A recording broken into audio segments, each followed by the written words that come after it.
Let's talk about subtle forms of coercion. It's important to understand what coercion is so that we can understand that we have the right to our own body and we have autonomy over our own body, so that we know that we are making decisions based out of true wanting to do something and not out of someone coercing us into it. Just because you're in a partnership or a marriage does not mean that you owe someone sex. Let's clarify that. And if someone feels that way, then don't be with them. Telling your partner that you will go find sex elsewhere if they don't give it to you enough times or today or whenever is coercion. If ahead of time the person asks you if you want to do stuff and you say yes, and then in the moment you're like, I'm not sure, that does not mean they still get to do stuff to you. You get the say of what happens to your body, even if you change your mind, period. Just because you've been intimate before does not mean the person has long-term consent. Consent is per situation, not per partner. It doesn't work like that. Touching someone until they say yes is coercion. Asking someone over and over until they finally say yes is coercion. You can ask someone to be intimate with you, and if they don't want to at all, that's okay.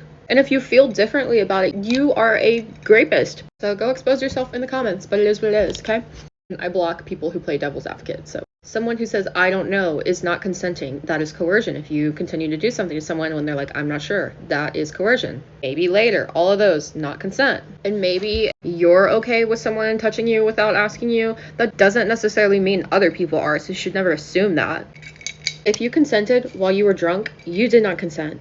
That is coercion, and that is rape. One way I've seen people talk about being coerced is by making comparisons, like so-and-so was okay with this, my ex was okay with this, blah, blah, blah. Another way people will coerce is by calling the person uptight or boring or a tease. You do not owe anyone sex, period. They will guilt trip. That is also a form of coercion. They will shame you for having boundaries. Sometimes coercion happens during sex. For example, you may have consented to having sex, but you may not have consented to things that they start trying without making sure it's okay. Using comparisons is manipulation. Some people will even go as far as using emotional blackmail. For example, like, I'm not going to cuddle with you afterwards if you don't do this with me. You can say no to sex. I post content on emotional and domestic abuse. Follow me for similar